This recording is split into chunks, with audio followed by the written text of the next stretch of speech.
নকৰা মোকে অনাথ নকৰা মোকে দুৰ্যোগ কলি কুচি আছা হইব ধৰ্মত প্ৰীতি কলিয় প্ৰজা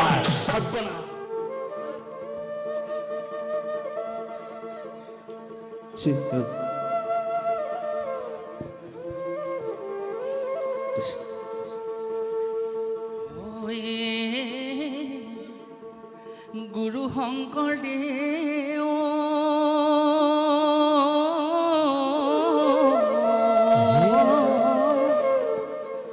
নাম ৰখে বোৱালা নয়ে গুৰু শংকৰদেৱ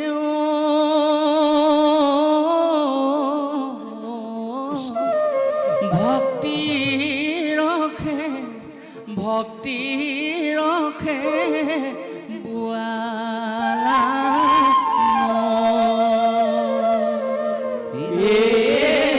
গুৰু শংকৰদেৱ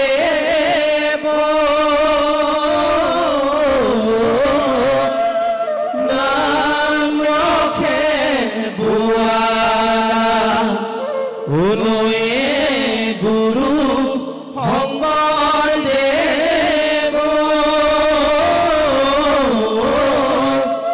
ভক্তি ৰখে বোৱালা গুৰু শংকৰদেৱ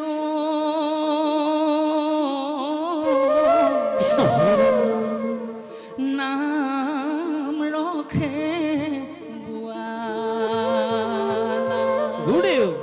নয়ে গুৰু শংকৰদেৱ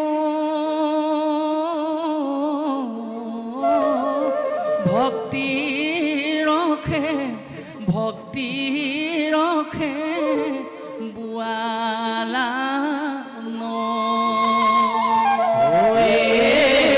গুৰু শংকৰদেৱ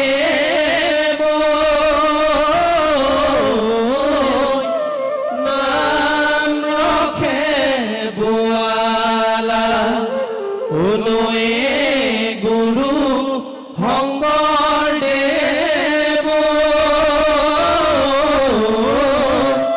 ভক্তি ৰখে বোৱালা প্ৰতিজন ভকত বৈষ্ণৱৰ আই মাতৃসকলৰ সহযোগিতা কামনা কৰিছোঁ সকলোৱে চাপৰি বজালে সঁচাকৈ নৈমিষাৰণ্য নিচিনা লাগে ৰাম হৰি নাম ৰখে গুৰু শংকৰদেৱ বৈকুণ্ঠ প্ৰকাশে গুৰু শংকৰদেৱ বৈকুণ্ঠ প্ৰকাশে গুৰু শংকৰদেৱ প্ৰেমে অমৃত নদী গুৰু শংকৰদেৱ নাম ৰখে বোৱালা নয়ে গুৰু শংকৰদেৱ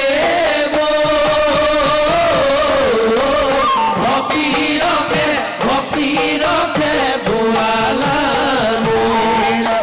শ্ৰীমন্ত শংকৰে পাৰ ভাঙি দিলে শ্ৰীমন্ত শংকৰে পাৰ ভাঙি দিলে শ্ৰীমন্ত শংকৰে পাৰ ভাঙি দিলে শ্ৰীমন্ত শংকৰে পাৰ ভাঙি দিলে বহে ব্ৰহ্মাণ্ডক ভেদি গুৰু শংকৰদেৱ নাম ৰখে বোৱালা নয়ে গুৰু শংকৰদেৱ ভক্তি ৰখে বোৱালা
ভুৱালা ভক্তি ৰখে ভুৱালা ৰাম বিষ্ণু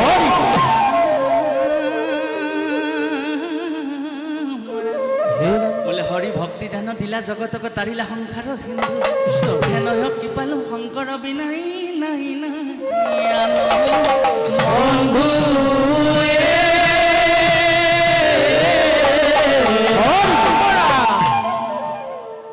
ঐ গুৰু শংকৰদেৱ নাম ৰখে বুৱালা নৈ গুৰু শংকৰদেৱ ভক্তি ৰখে বুৱালা ভক্তি ৰখে বুৱালা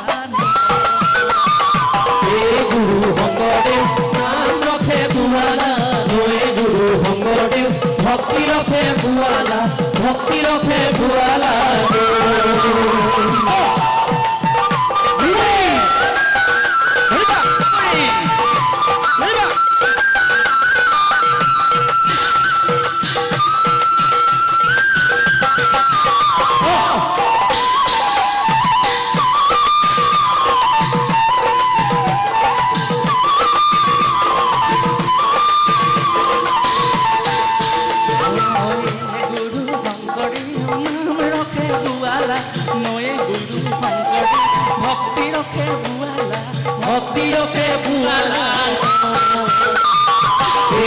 গুৰু শংকৰদেৱ নাম ৰখে বুৱালা নৈ গুৰু শংকৰদেৱ ভক্তি ৰখে বুৱালা ভক্তি ৰখে বুৱালা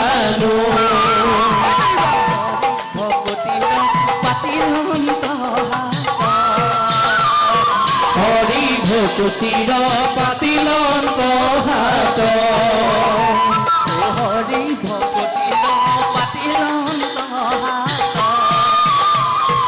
হৰি ভকতিৰ পাতিলন্ত হাত শংকৰে জগত গুৰি গুৰু শংকৰদেৱ নাম ৰখে বুৱালা নৈ গুৰু শংকৰদেৱ ভক্তি ৰখে বুৱালা ভক্তি ৰখে বুৱালা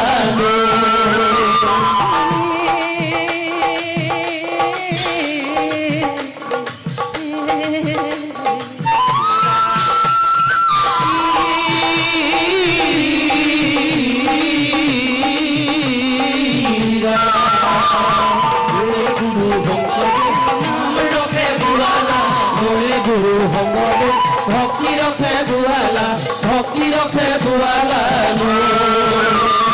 ভক্তি ৰখে বুৱালা ভক্তি ৰখে বুৱালা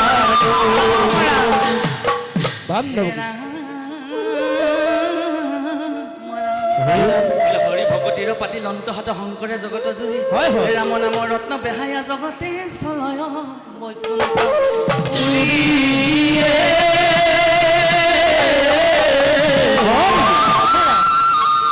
প্ৰভু সমস্ত আই মাতৃ সমস্ত আপোনাসকলে জানে এই কলিযুগত জীৱতৰণৰ একমাত্ৰ মাধ্যম হ'ল গুৰুজনে দি থৈ যোৱা অমৃতময় নাম বাৰে বাৰে মহাপুৰুষ শ্ৰীমন্ত শংকৰদেৱ গুৰুজনাৰ অমৃতময় নিদৰ্শনক মান্যতা প্ৰদান কৰি মহাপুৰুষ শংকৰদেৱ মাধৱদেৱ গুৰুজনে কৈছে হৰি গুণ গাঁও ভাই কৰিয়া উৎসৱ গুণতেহে তুষ্ট গুণ লুবুধ মাধৱ তুমি আনন্দ ক'ত কৰিবা ক'ত তুমি উৎসৱ কৰিবা হৰি গুণ কীৰ্তনত তুমি নিজকে বিলীন কৰিবলৈ যত্ন কৰা তেহে তোমাৰ আত্মা পৰমাত্মাৰ লগত সম্পৰ্ক হ'ব আৰু জীৱই পৰম সম্পদ লাভ কৰিব সেইকাৰণে সকলোকে আহ্বান জনাইছোঁ সকলোৱে হৃদয়তে নাচিব এই আহা নাচা বন্ধু হৰি গুণ নগাই হে নাচা হেৰা বন্ধু হৰি গুণ নগাই নাচা হেৰা বন্ধু হৰি গুণ গাই নাচা হেৰা বন্ধু হৰি গুণ গাই নাচা হেৰা বন্ধু হৰি গুণ গাই নাচা হেৰা বন্ধু হৰি গুণ গাই নাচা হেৰা বন্ধু হৰি গুণ গাই নাচা হেৰা বন্ধু হৰি গুণ গাই নাচা হৰি ভকত শ্ৰীমন্ত শংকৰ হৰি ভকতৰ জানা যে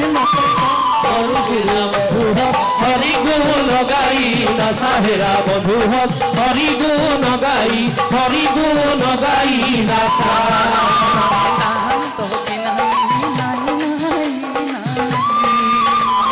তাহান্ত বিনাই নাই নাই নাই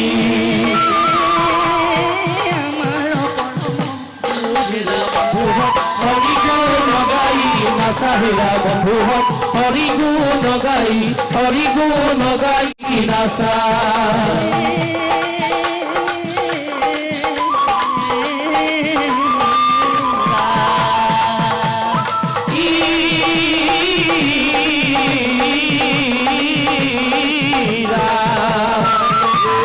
বন্ধু হক হৰি গুণ গাই নাচা হেৰা বন্ধু হক হৰি গুণ গাই নাচা হৰি গুণ গাই নাচা হৰি গুণ গাই নাচা নম কৃষ্ণ পূজ্যবাদৰ বৈষ্ণৱ সমস্ত আই মাতৃ সমস্ত সকলোকে মান্যানুসাৰে আমি শ্ৰদ্ধা আৰু সেৱা গ্ৰহণ কৰিছোঁ। অসমৰ জাতীয় জীৱনৰ সম্পদ শিৱসাগৰ বিধানসভা সমষ্টিৰ সন্মানীয় বিধায়ক শ্ৰদ্ধেয় অখিল গগৈ ডাঙৰীয়াৰ মাতৃ আমাৰ সম্বন্ধ টেপাদেউৰ আজি আদ্যশ্ৰাদ্ধৰ পবিত্ৰ মুহূৰ্তত প্ৰতিজন ভকত বৈষ্ণৱ আই মাতৃসকলক আমাৰ শিল্পী সমাজৰ তৰফৰ পৰা শ্ৰদ্ধা আৰু সেৱা নিবেদন কৰা হৈছে। আত্মা পৰমাত্মাত বিলীন হওক। আমি জন্মৰ মাধ্যমেৰে পৃথিৱীলৈ আহিছোঁ আৰু পৃথিৱীৰ পৰা প্ৰস্থান কৰাৰ ব্যৱস্থা হ'ল মৃত্যু। পৃথিৱীত আমি মৰিব লাগিব, পৃথিৱীত আমি নষ্ট হ'ম, পৃথিৱীত আমি বিলুপ্তি ঘটিম। এয়াই হ'ল প্ৰকৃতিৰ নিয়ম।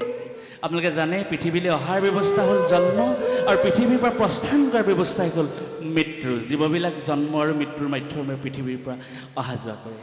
আমি জন্ম হৈছোঁ আৰু আমি মৃত্যু গ্ৰহণ কৰিম। আমাৰ হাতত থকা এই পদাৰ্থটো সৃষ্টি হৈছে, এদিন ধ্বংস হ'ব আৰু এই নিয়মকে মাধ্যমতা প্ৰদান কৰি শ্ৰীকৃষ্ণ বৈকুণ্ঠলৈ যাব। উদ্ধৱে বাৰে বাৰে কৈছে, প্ৰভু তুমি নাযাবা, তুমি যদি বৈকুণ্ঠলৈ গুচি যোৱা মই স্বামীহীনা তিৰোতাৰ দৰে হ'ম। তুমি যদি বৈকুণ্ঠলৈ গুচি যোৱা মই পিতৃহীনা সন্তানৰ দৰে হ'ম, মই গুৰুহীনা ঈশ্বৰৰ দৰে হ'ম। তুমি বৈকুণ্ঠলৈ নাযাবা। উদ্ধৱে কৈছে, মই পৃথিৱীলৈ আহিলোঁ জীৱ মংগলৰ কাৰণে, আকৌ পৃথিৱীৰ পৰা মই বৈকুণ্ঠলৈ যাম, জীৱতেহে মংগল হ'ব, তুমি নাকান্দিবা। বাৰে বাৰে মহাপ্ৰভু কৃষ্ণৰ চৰণত হৈ উদ্ধৱে কান্দিছে। উদ্ধৱ কৃষ্ণই কৈছে, মই বৈকুণ্ঠলৈ যামেই। তেতিয়া ভগৱানক উদ্ধৱে কৈছে, যদিহে তুমি বৈকুণ্ঠলৈ যোৱাটো চিৰন্তন সত্য, মোকো লগত লৈ যাবা, নহ'লে মই কাৰ লগত থাকিম, ভকতৰ কি দশা হ'ব। শ্ৰীকৃষ্ণই উদ্ধৱক কৈছে, তুমি নাকান্দিবা উদ্ধৱ, মই যাওঁ বৈকুণ্ঠলৈ, তুমি নাকান্দিবা, তুমি নাকান্দিবা, বিচাৰিলে তুমি মোক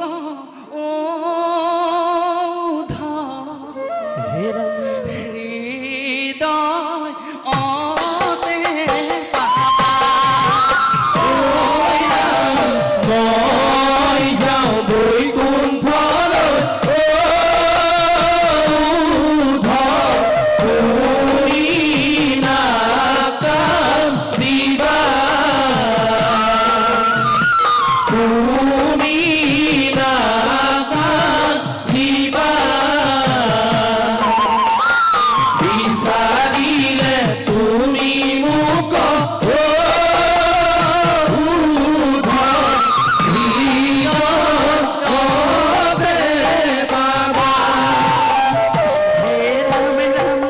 পিতবস্তে মুখমসি প্ৰভু নাৰায়ণ, স্নেহ ধৰি উদ্ধৱক বুলিলাব চন। মই যাওঁ বৈকুণ্ঠলৈ,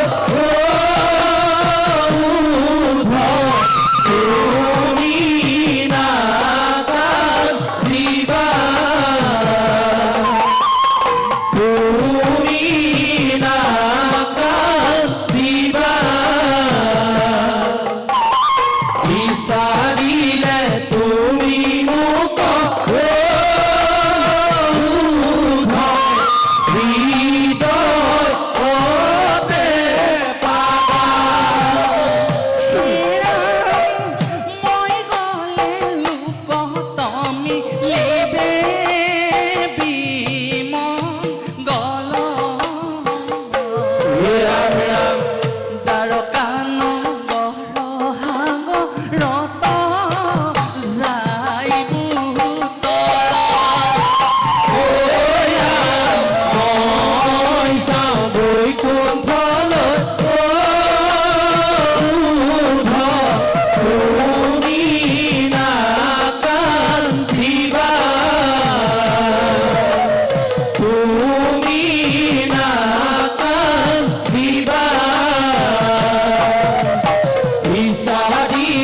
তুমি মোক হৃদয়তে পাবা হৃদয়তে পাবা। প্ৰভু বৈকুণ্ঠলৈ যাব। উদ্ধৱে বিষয়টো জানিব পাৰিছে যে হঠাতে প্ৰভু বৈকুণ্ঠলৈ গুচি যাব। অখিল ককাইদেউৰ মাতৃ যেনেধৰণে বৈকুণ্ঠগামী হ'ল, জীৱ পৃথিৱীলৈ আহিছে, পৃথিৱীৰ পৰা গৈছে, ঠিক তেনেকৈ মহাপ্ৰভু বৈকুণ্ঠলৈ যাব। উদ্ধৱে বাৰে বাৰে প্ৰভুক কৈছে যে প্ৰভু তুমি নাযাবা উদ্ধৱ, তুমি যদি গুচি যোৱা ভকতৰ কি হতশা হ'ব।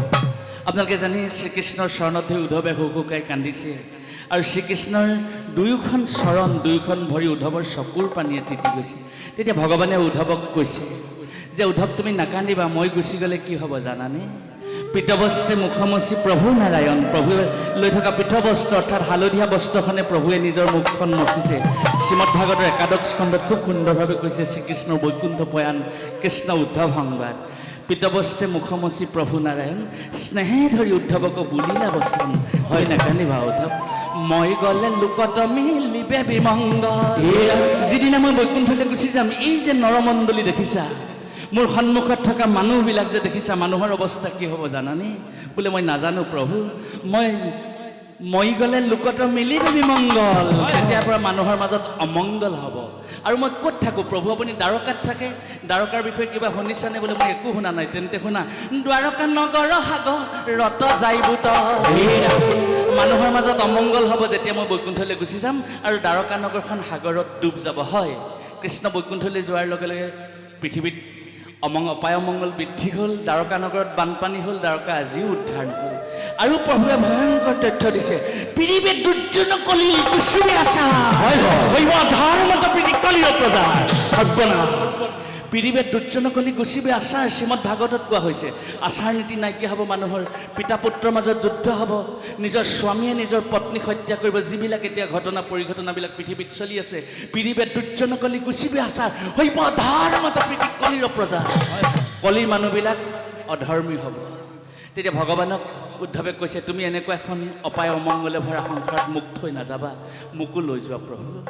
তেতিয়া ভগৱানে কৈছে, সেই উদ্ধৱ, মই তোমাক কাষতে বহাই বৈকুণ্ঠলৈ লৈ যাব পাৰিলোহেঁতেন, কিন্তু তুমি বৈকুণ্ঠলৈ যাব নোৱাৰা। কাৰণ এই যিসকল ধৰ্মজ্ঞ লোক পৃথিৱীত থাকিব, তেওঁলোকক তুমি কৃষ্ণ কথা দিব লাগিব। তুমি আমি দুয়ো গ'লে মিলিব অনৰ্থ, লুপ্ত হৈব কেন ইটো ভকতিৰ পথ। ভক্তিতত্ব নাথাকিব, আৰু ভকতি হৃদয়ত নাথাকিলে জীৱৰ কি হয় জানেনে? ঐ ৰাম ভকতি বিহনে জীৱ যাইব ৰখাতল, হেন জানি পৃথিৱীত থকা মহাব। ভকতি যদি হৃদয়ত নাথাকে, জীৱবিলাক আপোনা আপুনি ৰখাতললৈ যাব, তেওঁলোকক ৰখাতলৰ পৰা তুমি উদ্ধাৰ কৰিব লাগিব, তুমি পৃথিৱীত থাকা। উদ্ধৱে খুব কান্দিছে। কিয় কান্দিছে? কাৰণ আপোনাসকল কাৰ লগত থাকিব যদি প্ৰভু গুচি যায়? নাযাবা আমাক এৰি মোৰ প্ৰভু দে, নাযাবা আমাক এৰি, নাযাবা আমাক এৰি মোৰ প্ৰভু, নাযাবা আমাক এৰি, নাযাবা আমাক এৰি মোৰ প্ৰভু, নাযাবা আমাক এৰি, নাযাবা আমাক এৰি মোৰ প্ৰভু, নাযাবা আমাক এৰি। তুমি গুচি গ'লে ভকতসকলে, তুমি গুচি গ'লে ভকতসকলে দুখ পাব জাননে? তুমি মোৰ প্ৰভু, নাযাবা আমাক এৰি, নাযাবা আমাক এৰি মোৰ প্ৰভু, নাযাবা আমাক এৰি। তুমি গুচি গ'লে ভকতসকলে, তুমি গুচি গ'লে ভকতসকলে দুখ পাব জানানে? তুমি মোৰ প্ৰভু, নাযাবা আমাক এৰি, নাযাবা আমাক এৰি। উদ্ধৱক ইমান প্ৰভুৱে কৈছে তুমি নাকান্দিবা, কিন্তু উদ্ধৱ অকণমানি ল'ৰা নিচিনাকৈ ফেকুৰি ফেকুৰি কান্দিছে, বুকু ঢকিয়াই ঢকিয়াই কান্দিছে। তেতিয়া ভগৱানে তেতিয়া বৈকুণ্ঠলৈ যাব। উদ্ধৱে কৈছে, প্ৰভু তুমি যদি বৈকুণ্ঠলৈ যোৱা, দ্বাৰকা নগৰখন যদি সাগৰত বিলীন হৈ যায়, মানুহবিলাকৰ মাজত যদি অপায় অমংগল সৃষ্টি হয়, যদি মানুহক কলিয়ে গ্ৰাস কৰে, পীড়িবে দুৰ্জন কলি গুচিবে আচাৰ, হৈব অধৰ্মী মত প্ৰতি কলিৰ প্ৰজাৰ, মইনো কৃষ্ণ কথা কাক দিম? তই দান দিবলৈতো এটা পাত্ৰ লাগিব, মই তোমাৰ কথা কাক ক'ম প্ৰভু? তেতিয়া ভগৱানে উদ্ধৱক কৈছে, তুমি কাৰ লগত থাকিবা? লাজ এৰি গুণ গায়া নাচে আনন্দতে, জগত পবিত্ৰ কৰে সেহিহে লাজমান কাটি কৰা, অৰ্থাৎ জীৱনত গাহস্থ সংসাৰকো তুচ্ছ জ্ঞান কৰি প্ৰভুৰ নাম চৈতন্য, অৰ্থাৎ কোনে? আপোনাসকল পৰমাৰ্থিক মহাভক্তসকল, আপোনাসকলেই জগত পবিত্ৰ কৰি আছে বুলি কৈছে, আৰু আপোনাসকলৰ সংগতকে মহাভক্ত উদ্ধৱক কৃষ্ণই থাকিবলৈ কৈছে। হে ৰাম মোক লাগি প্ৰেম আচৰি লজাৰ মনে, নেৰুতাৰ হৃদয়ক সখী সৰ্বক্ষণে, নেৰুতাৰ হৃদয়ক সখী সৰ্বক্ষণে,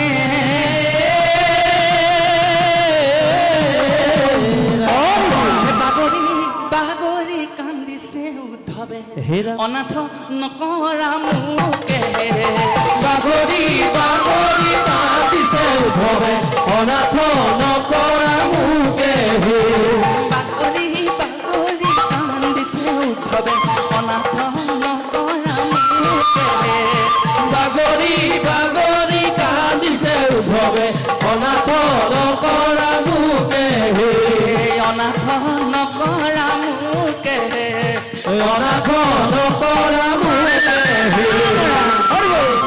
উদ্ধৱক নাকান্দিবলৈ কৈছে, কিন্তু উদ্ধৱে কান্দিছে। উদ্ধৱে সংশয় হৈছে, প্ৰভু তুমি বৃন্দাবনৰ পৰা গুচি আহিলা মথুৰালৈ, আকৌ কিন্তু গোপিনীসকলৰ খবৰ ল'বলৈ সময় নহ'ল, মোকেহে পঠাইছিলা, গোপিনীসকলৰ খবৰ ল'বলৈ যোৱাচোন।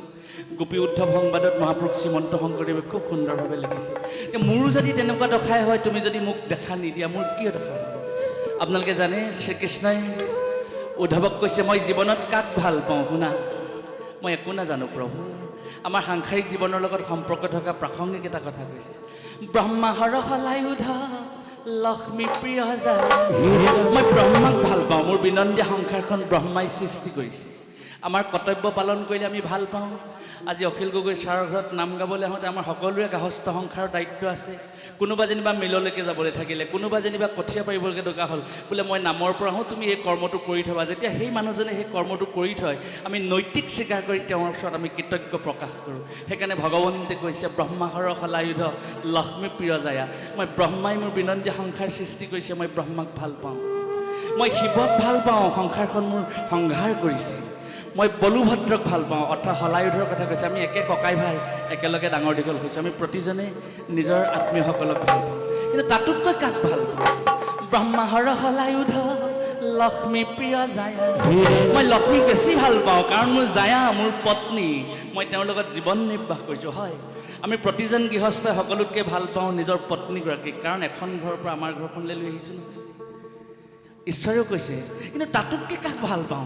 তাহাতে অধিক মূৰ দেখাইতো কায়া, কিন্তু উদ্ধৱ তাতোতকৈ মই বেছি ভাল পাওঁ মোৰ দেহাটো। হয়, উৰণ বুৰণ ভ্ৰমণ গজন চাৰিমুঠি জীৱই সকলোতকৈ ভাল পোৱা সম্পত্তি হ'ল নিজৰ দেহটো। দেহটো অবিহনে কোনেও ভাল নাপায় কাকো, কিন্তু ভগৱন্ত ব্যতিক্ৰম। ভগৱন্তে কৈছে, তাহাতে অধিক প্ৰিয় তুমি হি উদ্ধৱ, ভকত জনৰ বিনা নাহি কেবান ধৱ।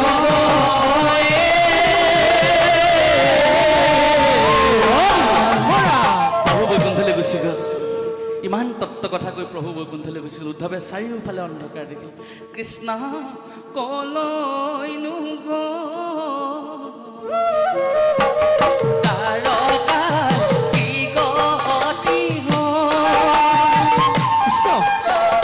মাটিতে বাগৰি উদ্ধৱে কান্দিছে,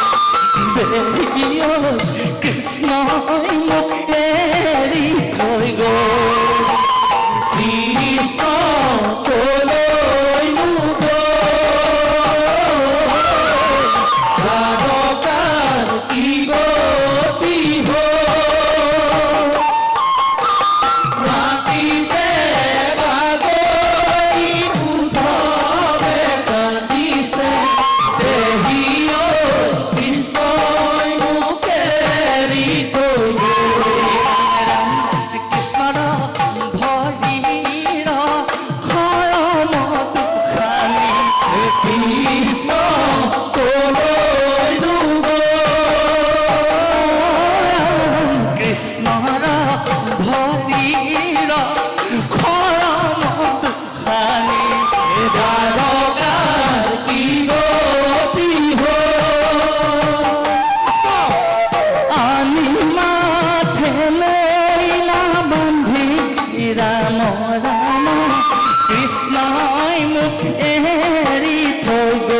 গুচি গ'ল। উদ্ধৱে চাৰিওফালে অন্ধকাৰ দেখিলে।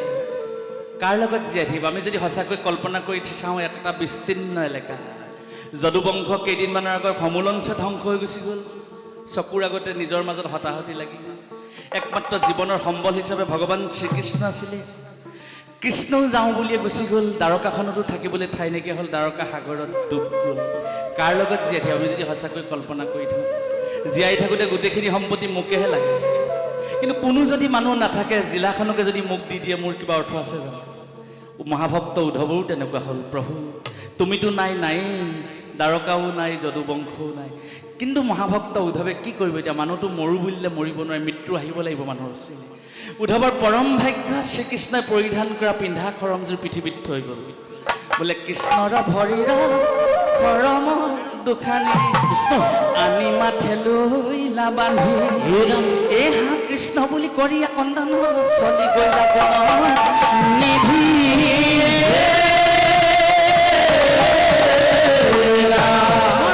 শ্ৰীকৃষ্ণই পিন্ধা খৰমযোৰ পৃথিৱীত থৈ গ'ল। সেই খৰমযোৰকে উদ্ধৱে লাভ কৰিলে।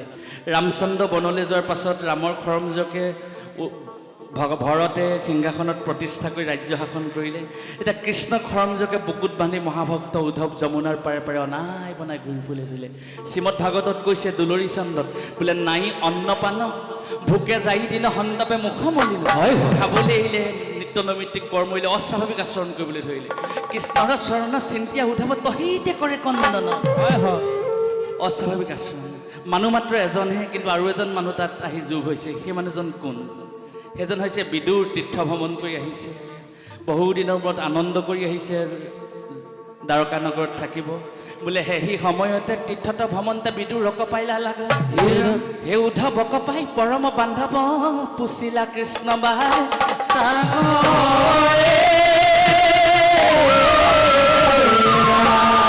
বিদুৰ দৌৰি আহিছে আৰু একেটা উশাহতে আহি উদ্ধৱক সুধিছে, বান্ধৱ উদ্ধৱ ভালনে?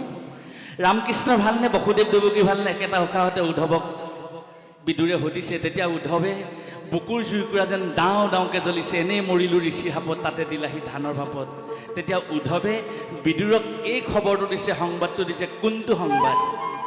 আমাৰ অখিল গগৈ ছাৰৰ মাতৃ যিদিনাখনি বৈকুণ্ঠগামী হৈছে, বিয়োগ হৈছে, চিকিৎসকেই হওক বা কোনোবাইতো কাৰোবাক খবৰটো দিব লগা হৈছে বোলে তেখেত বৈকুণ্ঠ প্ৰয়াণ ঘটিলে বা তেখেতৰ মৃত্যু হৈছে বা বিয়োগ হৈছে। এই যিটো বাৰ্তা, শ্ৰীকৃষ্ণ বৈকুণ্ঠলৈ যোৱাৰ প্ৰথম বাৰ্তাটো শ্ৰীমদ ভাগৱতত উল্লেখ আছে, আপোনালোকে জানে।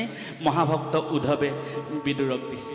শুনাহে বিদুৰ প্ৰাণৰে বান্ধৱ, প্ৰভু আৰু ইয়াত নাই। এৰি নৰলীলা বৈকুণ্ঠে চলিলা, এৰি নৰলীলা বৈকুণ্ঠে চলিলা, এৰি নৰলীলা বৈকুণ্ঠে চলিলা, এৰি নৰলীলা বৈকুণ্ঠে চলিলা। তোকে প্ৰাণ ফুটি যাওঁ, তোকে প্ৰাণ ফুটি যায়। শুনা হে বিদুৰ প্ৰাণৰে বান্ধৱ, প্ৰভু আৰু ইয়াত নাই। এৰি নৰলীলা বৈকুণ্ঠে চলিলা, এৰি নৰলীলা বৈকুণ্ঠে চলিলা। তোকে প্ৰাণ ফুটি যায়, তোকে প্ৰাণ ফুটি যায়।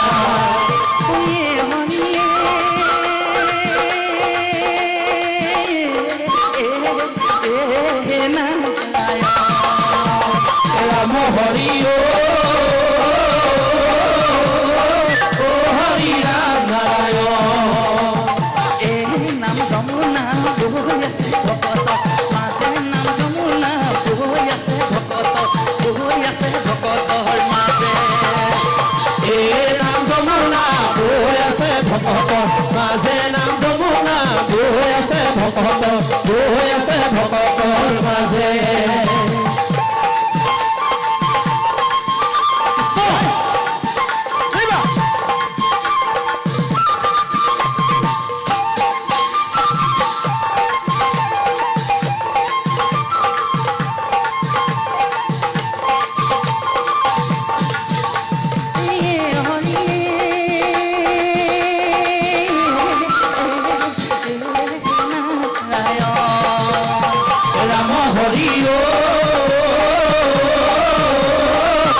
হৰি ৰাম নাৰায়ণ।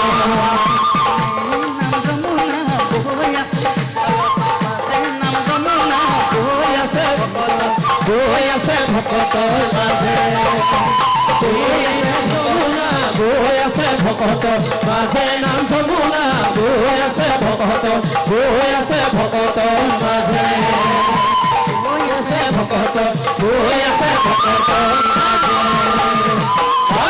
কৃষ্ণ শ্ৰীমদ ভাগৱতৰ উদ্ধৃতিৰে শ্ৰীকৃষ্ণ এৰিম যেন হৰি টুকটুকে পৰে ঘাম নেৰিম যেন হৰিণা পঢ়ে ঘাম এৰিম যেন হৰি টুকটুকে পৰে ঘাম নেৰিম যেন হৰিণা হৰি নামে হৰি নামে হৰি নামে হৰি নামে কৰি আছে জগত কোধাৰ হৰি নামে কৰি আছে জগত কোধাৰ টুকটুকে পৰে ঘাম নেৰিম যেন হৰিণা টুকটুকে পৰে ঘাম নেৰিম যেন হৰিণা হৰি নামে হৰি নামে হৰি নামে হৰি নামে কৰি আছে জগত কোধাৰ হৰি নামে কৰি আছে জগত কোধাৰ হৰি নামে কৰি আছে জগত কোধাৰ হৰি নামে কৰি আছে জগত কোধাৰ